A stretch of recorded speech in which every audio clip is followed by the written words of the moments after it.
Karena social distancing, jadi untuk para seniman-seniman tidak bisa menampilkan karya-karyanya, tidak ada event-event. Jadi akhirnya kami pun mencoba untuk banting setir untuk bertahan hidup.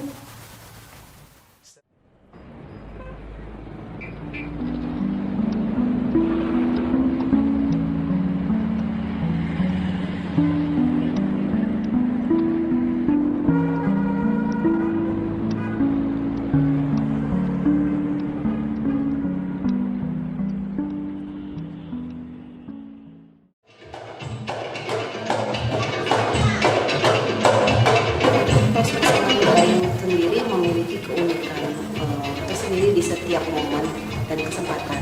Karena sebelum pandemi di Sanggar Lembayung kita lebih membuat karya pada tantangan, di mana kebetulan dari sanggar tersebut memiliki mitra-mitra yang luar biasa, dan dari mitra-mitra tersebut memiliki event-event besar yang ada di Kota Tanjung Pinang maupun di provinsi.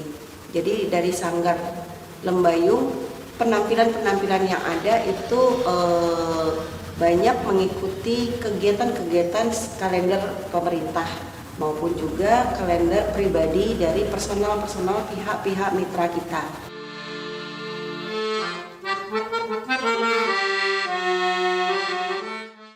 Prospek ketika sebelum masuk pandemi ini, saya pikir ini sangat menjanjikan bagi para pekerja seni. Sebab bagi para seniman ini sangat dibutuhkan di para kaum-kaum untuk pemerintahan, pernikahan, event-event besar dan apapun itu segala macamnya. Jadi kalau untuk masalah perekonomian kami bisa dibilang menjanjikan. Kalau dulu sih sebelum COVID menurut aku enak sih, aku lebih banyak job, lebih banyak tawaran di luar-luar, lebih sering bisa masuk. Tetapi pada saat pandemi memang memiliki penurunan yang sangat drastis. Tetapi Lembayung tidak berhenti sampai di situ. Prospeknya kita mencoba tetap mengolah adik-adik secara ketubuhan kepenariannya. Jadi pada saat pandemi kita mencoba proses tersebut melalui daring atau virtual, sehingga teman-teman masih tetap bisa berkarya dan berproses dari rumah masing-masing.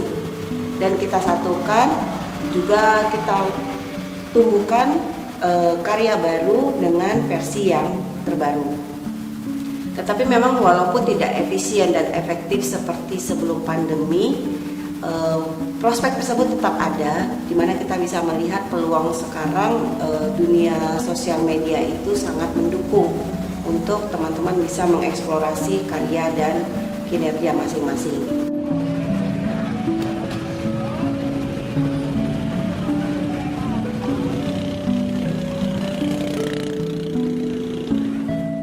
Setelah masuknya pandemi, kami mulai kehilangan job, kehilangan beberapa pemasukan kami yang harusnya misalkan sebelum pandemi kami udah ada job pasti per bulannya, menjadi hangus. Jadi kami tidak dapatkan kesempatan untuk berkarya lagi karena social distancing. Jadi untuk para seniman-seniman tidak bisa menampilkan karya-karyanya, tidak ada event-event. Jadi akhirnya kami pun mencoba untuk banting setir untuk bertahan hidup. Live di salah satu aplikasi, kita main virtual di laptop atau ada controller gitu sambil live. Nanti kita udah buat pengumuman, ntar aku mau live online nih gitu. Live DJ online gitu. Jadi nanti di mana kita kasih tahu, tadi Facebook atau di IG atau di salah satu sosmed apa sih, kayak Bigo.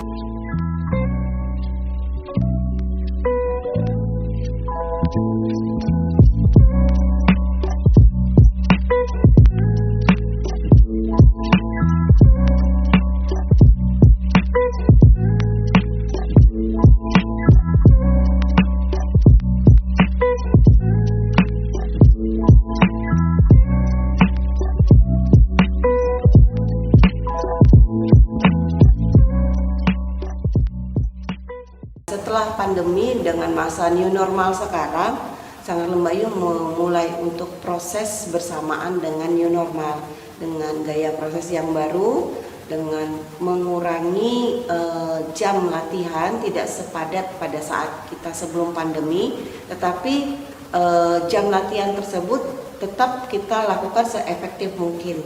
Nah, kalau dulunya kita lebih pada mengejar tantangan atau target yang harus ditampilkan, tetapi pada saat new normal ini kita memiliki kesempatan yang banyak untuk mengolah kembali dan mengulang kembali tarian-tarian, baik itu tradisi maupun kreasi baru yang bisa kita tampilkan.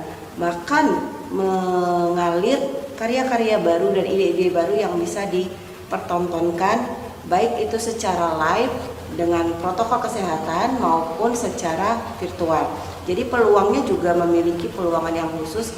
Tapi kalau kita bikin persentase, tidak hanya di sanggar kami, sanggar semua yang ada di Tanjung Pinang khususnya maupun di nasional secara umumnya tetap memiliki imbas. Mengenai persentase pasti mengalami penurunan. Tetapi walaupun dengan masa pandemi ini kita tidak mau mundur, kita tetap melihat peluang dan harus terus berjuang, harus terus berkarya, karena karya dan seni itu tidak pernah mati. Setelah era new normal, barulah ada harapan baru dari pemerintah. Mungkin sudah mulai membuat protokol kesehatan, dan untuk event-event mereka pun mencoba untuk buat event tapi dalam bentuk video. Jadi kami mulai bisa mendapatkan udara segar lagi untuk mencari kesempatan bermain musik lagi, bermain tari lagi dan sebagainya. Jadi semenjak new normal ini kami sudah dapat harapan baru lagi. Jadi sistemnya kami ini untuk penampilan-penampilan berupa video-video nanti kirim ke pusat dan nanti masyarakat nontonnya lewat video, lewat YouTube gitu. Setelah COVID ini ya banyak waktu tuh kan, banyak berarti job aku terputus juga dong dari waktu ini. Ya terasa banget lah kayak kehilangan pekerjaannya gitu. Biasanya ini udah termasuk tambang emas aku juga gitu. Setiap bulan pasti tuh ada tawaran job, entah di mana gitu. Ini karena COVID dari awal tahun sampai sekarang benar-benar zonk.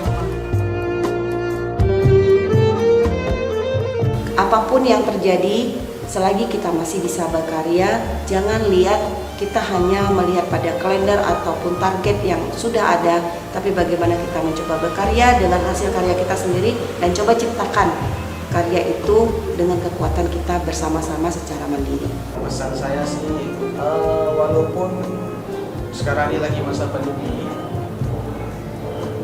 apabila kalian di anak-anak milenial emang di hati kecil mempunyai jiwa berkesenian yang tinggi, tetap berpegang teguh. Jangan goyah hanya karena pandemi kalian tidak bisa berkesenian.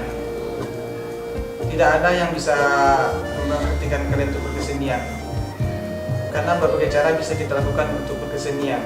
Kalau saran dari aku sih gak banyak sih, cuman